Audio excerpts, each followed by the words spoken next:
Welcome to morning bulletin. ఇక వార్త వివరాల్లోకి వెళ్తే తూర్పుగోదావరి జిల్లా రాజమహేంద్రవరంలో కేవలం 3 నిమిషాల్లో బుల్లెట్ బైక్ దొంగతనం చేసిన ఘటనపై పోలీసులు షాక్కు గురయ్యారు. ప్రకాష్ నగర్ సిఐ బాజీలాల్ నేతృత్వంలో ప్రత్యేక బృందం దొంగను అరెస్ట్ చేసింది. తాళం తీయడం నుంచి బైక్ స్టార్ట్ చేసి పారిపోవడం వరకు మొత్తం ప్రక్రియను నిందితుడు 3 నిమిషాల్లో పూర్తి చేశాడు. విచారణలో అతని వద్ద నుండి 18 బైకులు రికవరీ చేశారు. ఈ వాహనాలు మొత్తం విలువ దాదాపు 19 లక్షలు. నిందితుడి నేరపరమైన చరిత్రను పోలీసులు పరిశీలిస్తున్నారు. పట్టణంలో బైక్ దొంగతనాలపై కట్టుదిట్టమైన పర్యవేక్షణ కొనసాగిస్తామని పోలీసులు తెలిపారు.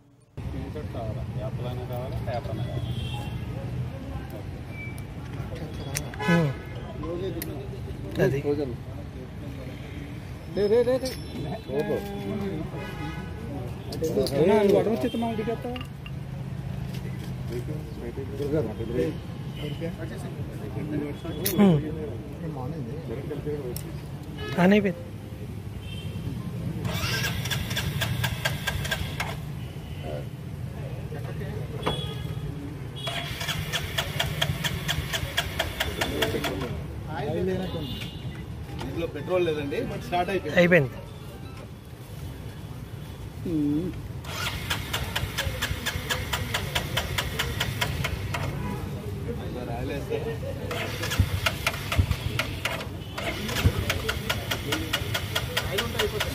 సరిపోతుంది.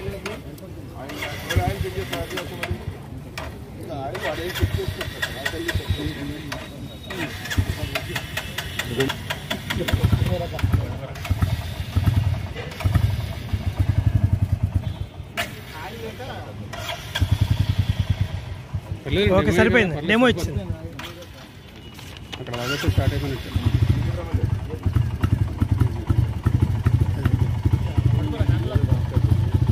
బాజీలాల్ గారు హ్యాండ్ వేసిన తర్వాత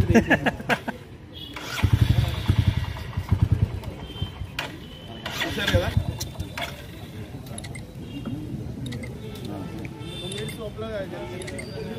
3 లక్షల బండి 3 నిమిషాలు 3 లక్షలు చేశాడు. చదువుకుని కూడా 3 వరకు 2.5 లక్షల బండ్లు 2 నిమిషాలు లాగేస్తాను.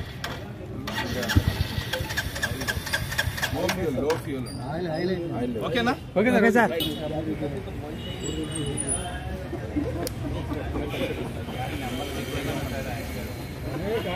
కృష్ణ ఎలాగో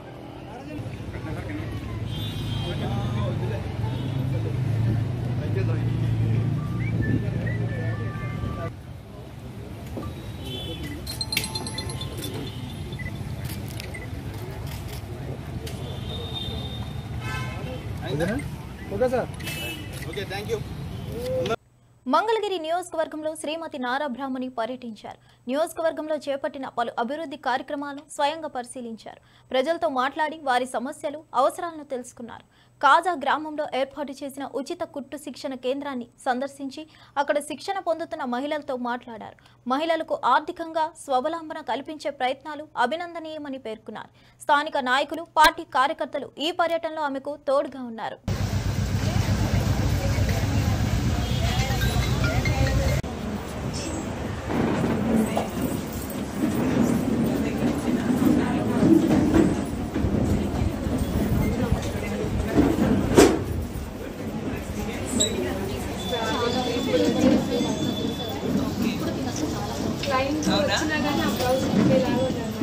అందరినీ మించేసి మీరు చేస్తున్నారు. ఇప్పుడు కంగ్రాచులేషన్స్ ఆవిడ అందరూ కన్సిడరేషన్ గా తీసుకోవాలి. ఇంకా ఏం తెలియకపోయినా కూడా చాలా చాలా యూనో ప్రాక్టీస్ చేసి ఎలా చేసుకున్నారు, ఎలా ఇంప్రూవ్ చేసుకున్నారు. All the best. మీరంతా చాలా చాలా బాగా మాట్లాడారు. చాలా బెనిఫిట్ అవుతుంది.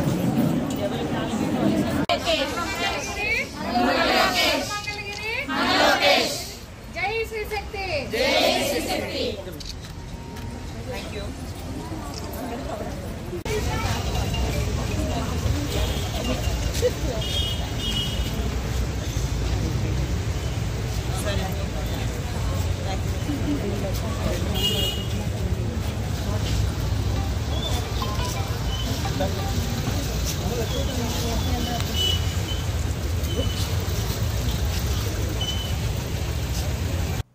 జగన్ ఓటమిపై కాంగ్రెస్ నేత చామల కిరణ్ కుమార్ రెడ్డి తీవ్ర వ్యాఖ్యలు చేశారు.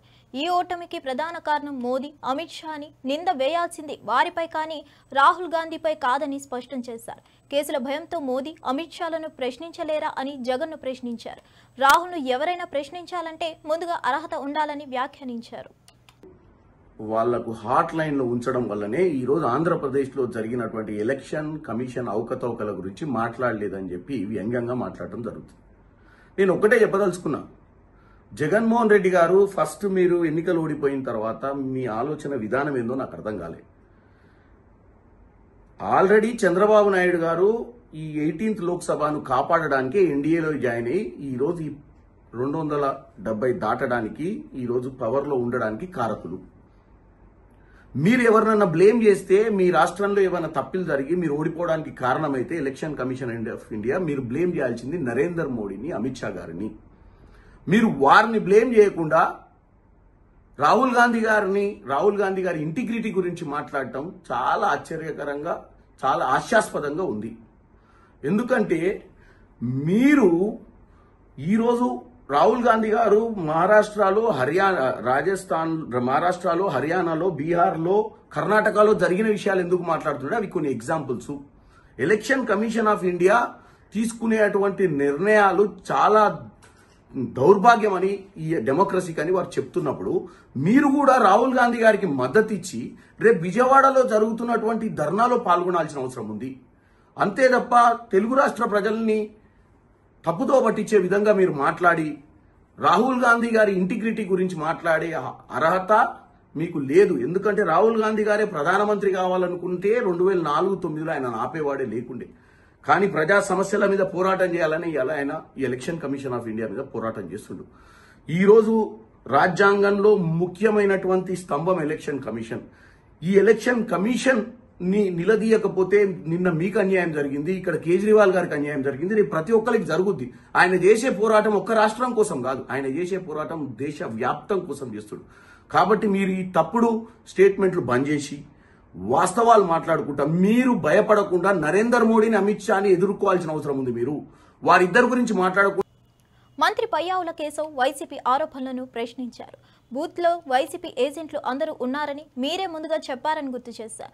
దాడి జరుగుతుందంటూ ముందే చెప్పి ఇప్పుడు ఏజెంట్లు లేరని ఎలా అంటారని విమర్శించారు. ఎక్కడ ఏజెంట్ లేరని చెబుతారో అక్కడ దాడి ఎలా జరిగిందని ప్రశ్నించారు. ప్రజాస్వామ్య ప్రక్రియను మసకబర్చే ప్రయత్నాలు ఆపాలని హెచ్చరించారు. ఎన్నికల సమయంలో అబద్ధపు ప్రచారం ద్వారా ఓటర్లను తప్పుదారి పట్టించడం సరికాదని స్పష్టం చేశారు. మీరు ఇంకా ఏదో మాట్లాడుతున్నారు, డీటెయిల్స్ ఇవాళ కడపలో కూర్చుని మా వాళ్ళు అక్కడి నుంచి డీటెయిల్స్తో సహా ప్రెస్ మీట్ పెడుతున్నారు. జగన్మోహన్ రెడ్డి గారు చెప్పిన దాని మీద ఏంటి పోలింగ్ బూతుల్లో ఏజెంట్లే లేరు అని. అంటే ఎంత కాన్ఫ్లిక్టింగ్గా మాట్లాడతారంటే 11 మందికి ఒక్కొక్కరికి ఇద్దరినిచ్చారు ఏజెంట్లు. ఒకరు ఏజెంటు, ఒక రిలీవింగ్ ఏజెంట్ ఇస్తే అందరూ బూతుల్లో ఉన్నారు. ఒకటో ఇద్దరు మీ దగ్గర మీ వాళ్ళు ఎవరైనా ఉండకూడదు, ఈ అవమానం చూడలేమని ఏమన్నా వెళ్ళిపోయారా మాకైతే తెలీదు. మీకు ఒక లైవ్ ఇన్సిడెంట్ మీరే చూపించుకున్నారు కదా, పోలింగ్ బూత్లో తెలుగుదేశం మన వైసీపీ ఏజెంట్ మీద దాడి జరుగుతోంది అని. మరి లేని ఏజెంట్ని ఎట్లా కొట్టారు తెలుగుదేశం వాళ్ళు?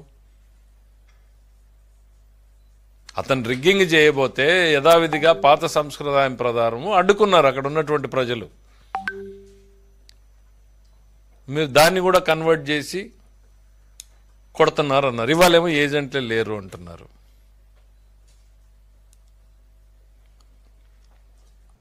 ఎమ్మెల్సీలు కోదండరాం, అలీఖాన్ నియామకాలను సుప్రీంకోర్టు రద్దు చేసిన తీర్పుపై కాంగ్రెస్ నేత దాసోజు శ్రవణ్ స్పందించారు. ఈ తీర్పు చట్ట పరిపాలనకు నిదర్శనమని పేర్కొన్నారు.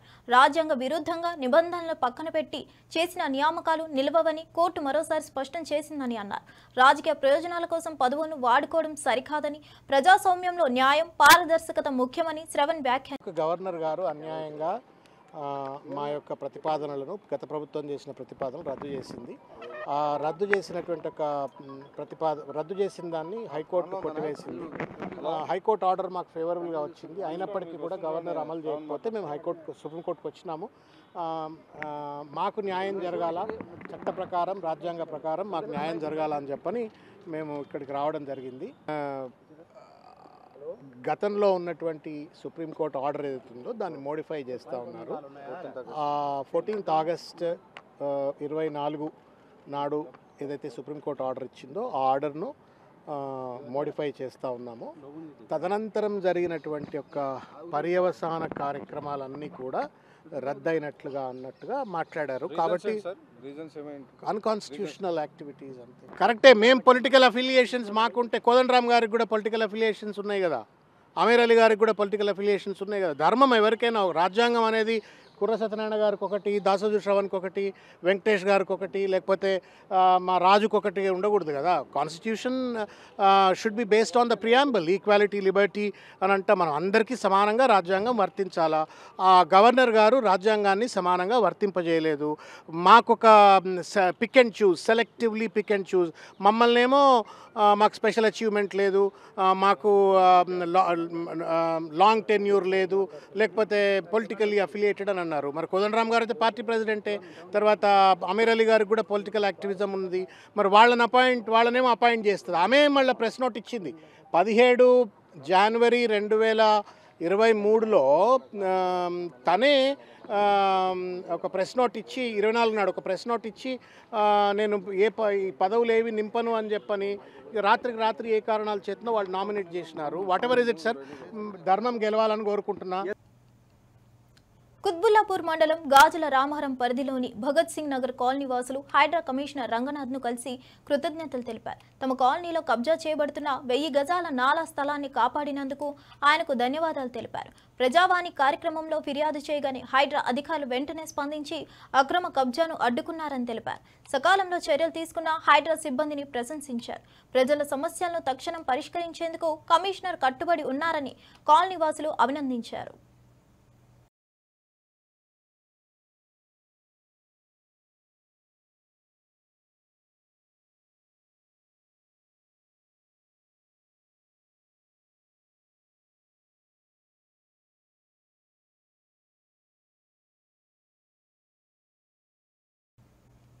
ఢిల్లీ నుంచి వీధి కుక్కలను తొలగించాలని సుప్రీంకోర్టు ఇచ్చిన తీర్పుపై సినీ నటి సదా తీవ్ర భావోద్వేగానికి లోనయ్యారు.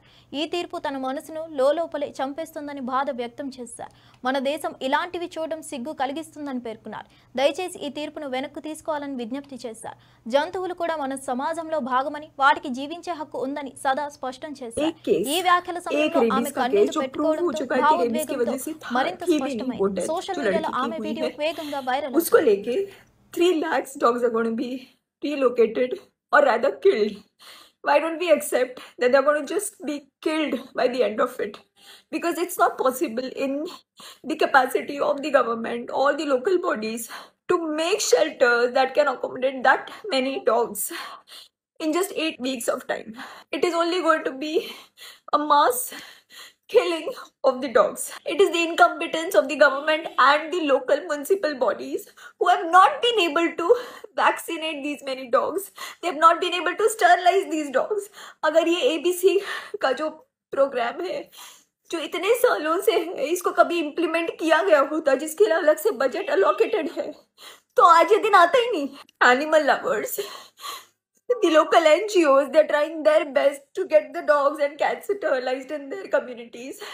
They make sure that the feeding is done. They make sure that if the dogs and cats are sick, they get them treated. सब कुछ अपने जेबों से होता है. कोई सरकार की मदद नहीं मिलती है इन सब कामों में. And I'm saying that because I've been doing it for many years. And we make sure that the dogs and cats are sterilized in that particular area. क्योंकि नए बच्चे अगर पैदा होंगे तो वो फिर हमारी जिम्मेदारी होती है to get them adopted. And thanks to all these breed lovers, you are equally responsible for this situation in the country right now. Every single time that you all buy a breed dog or a cat, you are taking away the chance of that stray cat or kitten or a puppy. It's because of your greed to have a good looking dog in your home, because these strays remain strays. So don't call yourself animal lovers and don't call yourself dog lovers. I don't know how it's going to be possible now that this judgment is already passed. People who are trying to have a peaceful protest on the streets are being taken away by the police. So I have no idea how this is going to work, but it's going to be death of compassion. I really don't know. I'm just saying that it's breaking my heart to even imagine what the dogs are going to go through. And I never imagined that being in a country like India, we are going to bear witness to a mass killing like this. I don't know what to do, what else to do. I don't know which authorities to approach. I don't know where to go and protest or voice my opinion. But all I can say is that it's just killing me from within. This is not done. Shame on us, shame on our country, and shame on who didn't think twice before passing a judgment. You could have taken the animal lovers, NGOs in confidence, and you could have asked, what help do you need from the government or the local authorities to reduce this number of dogs? Please, in some way or the other, just stop this. Take this decision back. Online betting యాప్ల promotion కేసులో సినీ నటి Manchu Lakshmi ED విచారణ ముగిసింది. దాదాపు 3.5 గంటల పాటు ED అధికారులు ఆమెను ప్రశ్నించారు. విచారణలో ఆమెకు వచ్చిన చెల్లింపులు, ప్రమోషన్ ఒప్పందాలు, డబ్బు బదిలీల మార్గాలు వంటి అంశాలపై వివరాలు కోరారు. మంచు లక్ష్మి తన 5 ఏళ్ల బ్యాంక్ లావాదేవీల రికార్డులను ఈడీ అధికారులకు సమర్పించారు. విచారణ అనంతరం ఆమె ఎటువంటి వ్యాఖ్యలు చేయకుండా బయలుదేరారు. ఈ కేసులో మరికొంతమందిని కూడా అధికారులు త్వరలో విచారించే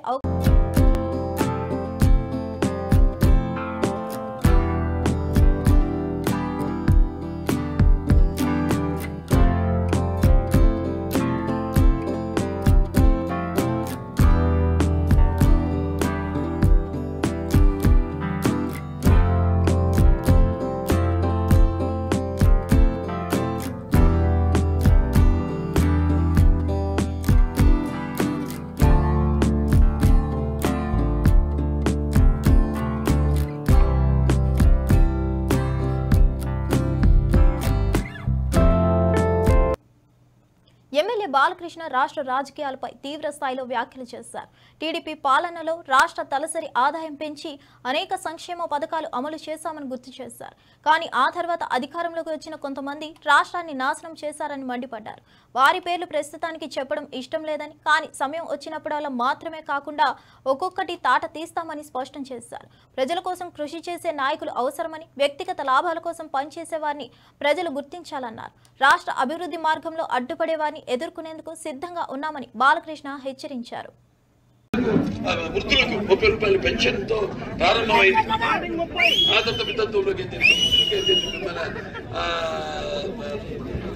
వికలాంగులకైతే అలా ఈ రోజు చూస్తున్నాం మనం. చంద్రబాబు నాయుడు గారు ఎలా వాటికి ముందుకు కొనసాగిస్తున్నారు. అలాగే 4,000 రూపాయలు చేశారు. ఇంత రాష్ట్రం వాళ్ళు ఏర్పడి ఆర్థిక సంక్షోభం ఉన్నప్పటికీ 17,000 కోట్ల రూపాయలతో మనం రాజధాని లేని ఒక రాష్ట్రంతో మనం ప్రారంభించాం మన ప్రస్థానం. ఇవాళ మధ్యలో ఇవాళ ఆయన మొదట్లో తెలంగాణకు తీటుగా ప్రతి ఒక్కరి తలసరి ఆదాయాన్ని తీసుకెళ్తే మధ్యలో సరే అదే చెప్పడం తలుచుకోలేదు. మంచి శుభ సమయం వచ్చినప్పుడు చెప్పడమే కాదు, తాట తీస్తాను.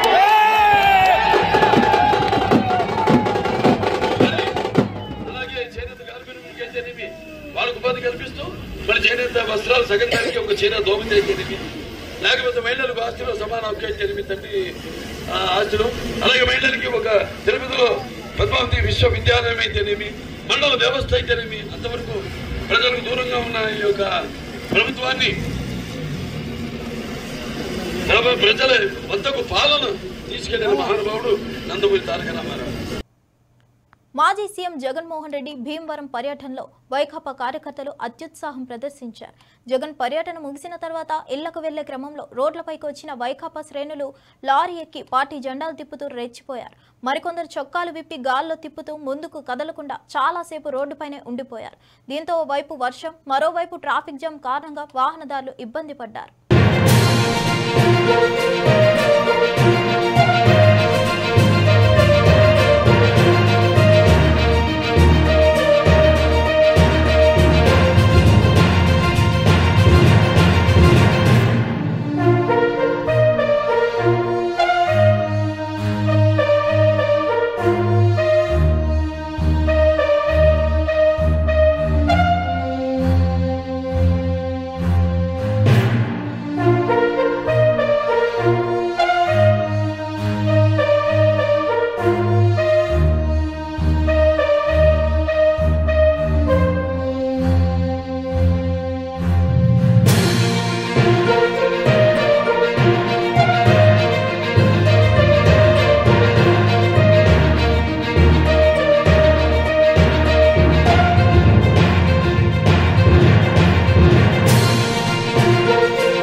నగరంలో పలు ప్రాంతాల్లో వర్షం కురుస్తుంది. దీంతో రహదారులన్నీ జలమయమయ్యాయి. ఈ వాన కారణంగా కొన్ని ప్రాంతాల్లో ట్రాఫిక్ స్తంభించింది. హైటెక్ సిటీలోని ఐకియా కూడలి వద్ద భారీగా వాహనాల రాకపోకలు నిలిచిపోయాయి. ట్రాఫిక్ క్రమబద్ధీకరణకు పోలీసులు చర్యలు చేపట్టారు. దీంతో వాహనాలు నెమ్మదిగా ముందుకు కదులుతున్నాయి.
కరీంనగర్ జిల్లా రామడుగు మండలం లక్ష్మీపూర్లోని గాయత్రి పంప్ హౌస్ నుంచి గోదావరి నది జలాల ఎత్తిపోతలు ప్రారంభించారు. 3 బాహుబలి పంపులతో 9450 క్యూసెక్కుల జలాలను ఎత్తిపోస్తున్నారు. ఇక్కడి నుంచి మధ్యమానేరు ప్రాజెక్టుకు ఎస్ఆర్ఎస్పీ వరద కాలువ ద్వారా నీటిని తరలిస్తున్నారు. శ్రీపాద సాగర్ ఎల్లంపల్లి ప్రాజెక్టులో నీటి లభ్యత మేరకు ప్రతిరోజు ఉదయం నుంచి సాయంత్రం వరకు ఎత్తిపోతలు చేపట్టేందుకు అధికారులు చర్యలు చేపట్టారు. భారీ స్థాయిలో కాలువల ద్వారా గోదావరి జలాలు ప్రవహించడంతో ఈ ప్రాంతంలో జలకళ సంతరించుకుంది.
భారీ వర్షాలకు విజయవాడ నగరంలో లోతట్టు ప్రాంతాలు జలమయమయ్యాయి. విద్యాధరపురం బస్ డిపో జల దిగ్బంధంలో చిక్కుకుంది. నలువైపులా వర్షపు నీరు చేరడంతో రాకపోకలు సాగించేందుకు సిబ్బంది ఇబ్బందులు పడుతున్నారు. బస్సులను బయటకు తీయడానికి ఆర్టీసీ డ్రైవర్లు అవస్థలు పడుతున్నారు.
నిర్మల్ జిల్లాలోని కడెం జలాశయానికి భారీగా వరద నీరు చేరుతుంది.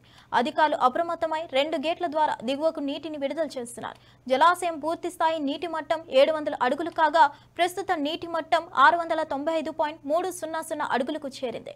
పరివాహక ప్రాంత ప్రజలు అప్రమత్తంగా ఉండాలని అధికారులు హెచ్చరించారు.